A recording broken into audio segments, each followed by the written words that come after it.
The UN Refugee Agency now says more than 4.6 million people have fled Ukraine since the war started.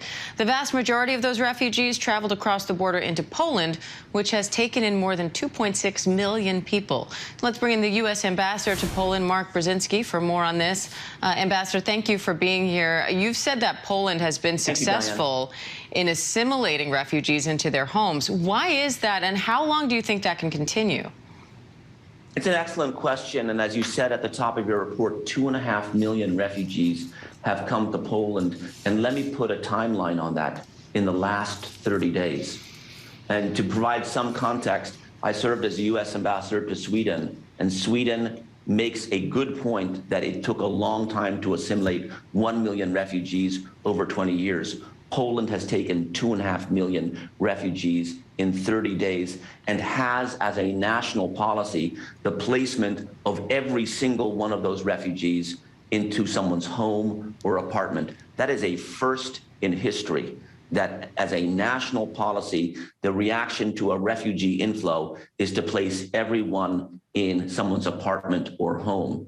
And it's working. It's working for now. And I think, anecdotally speaking, I would bear witness to even more capacity here.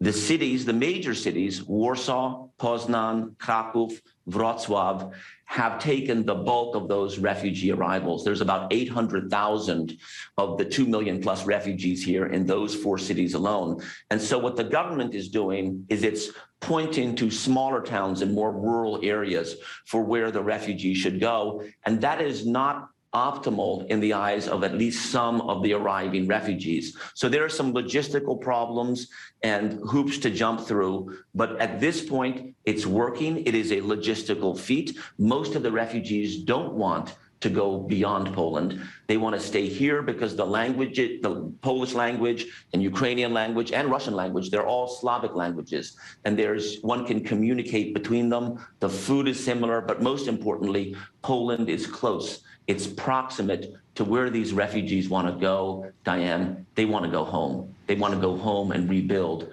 broken Ukraine. And Ambassador, there have been concerns over potential attacks within Poland's borders. Have those eased at all now that Russia is changing its focus to eastern Ukraine?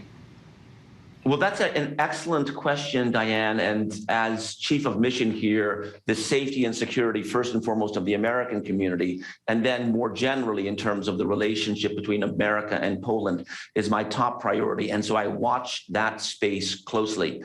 At this point, this country is the beneficiary of the leadership and the remarks by President Biden and Vice President Harris, both of whom have been here in this country in the last 5 weeks, and said that America will defend every square inch of NATO territory, of course, including Poland. And that has provided reassurance to the Poles at an uncertain time. None of the missiles have landed within Poland. What has arrived in Poland is the product of the Russian attack in Ukraine, and that is millions of refugees. And there's different ways you can destabilize a country.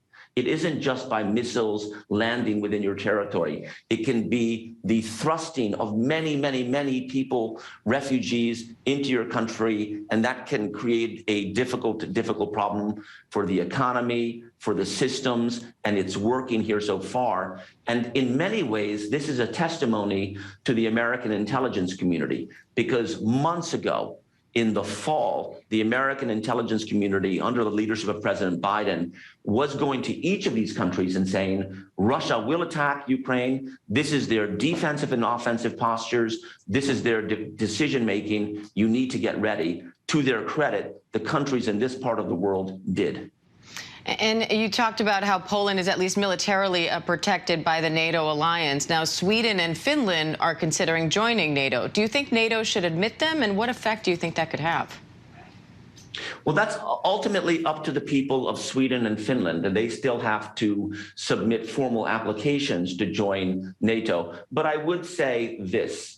President Putin is a product of the KGB, and he was originally stationed in St. Petersburg along the Russian coast on the Baltic Sea, which looks out to the Nordic countries. And the fact that Sweden and Finland are considering joining NATO must have President Putin questioning his decision-making. If the reason why he attacked Ukraine was to prevent NATO from expanding, the very product of what he has done in Ukraine has created a unity of purpose in NATO and a potentially increased membership of NATO with Sweden and Finland. It's an incredibly bad result in his eyes, and quite frankly, it's just where he should find himself given what he's done. And now Putin has said that he thinks peace talks are dead in the water. So where does the diplomatic effort go from here? Well, I think that everyone is somehow hopeful that he can be convinced that it is not in the Russian people's self-interest to pursue some kind of crazy notion of a resurrection of a Russian czarist state by trying to occupy Kiev and Odessa to stop the hostilities and to get out of a foreign country, the country of Ukraine. And so I'm proud to work for a government that still keeps some hope alive for diplomatic off-ramps. But in the meantime, this country will support the people of Ukraine who are defending themselves and also help Poland logistically handle the arrival of millions of friends from the neighboring country of Ukraine and make them feel at home here for as long as they have to be away from their own home. And what more does Poland need in order to be able to continue to do that? Well, that's a great question, because this costs something. It costs something for them to put up in their apartments and homes 2.5 million new people. And there are some great charities, the Polish Red Cross, Polish Humanitarian Assistance, that have been the beneficiary of donations from around the world. The State Department has on its website a link that also identifies charities that are supporting the efforts here. But what's most needed, Diane, is financial assistance, because what we want is for the refugees here to be given food and shelter and clothes and educational materials for their kids. 500,000 new kids in Polish schools from Ukraine this spring that are purchased from the local market. That helps renew the local economy that feels some strain because of what is happening.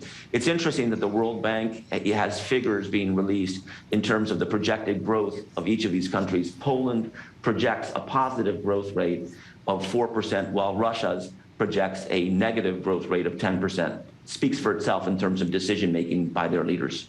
All right, U.S. Ambassador to Poland, Mark Brzezinski, we appreciate your time today. Thank you.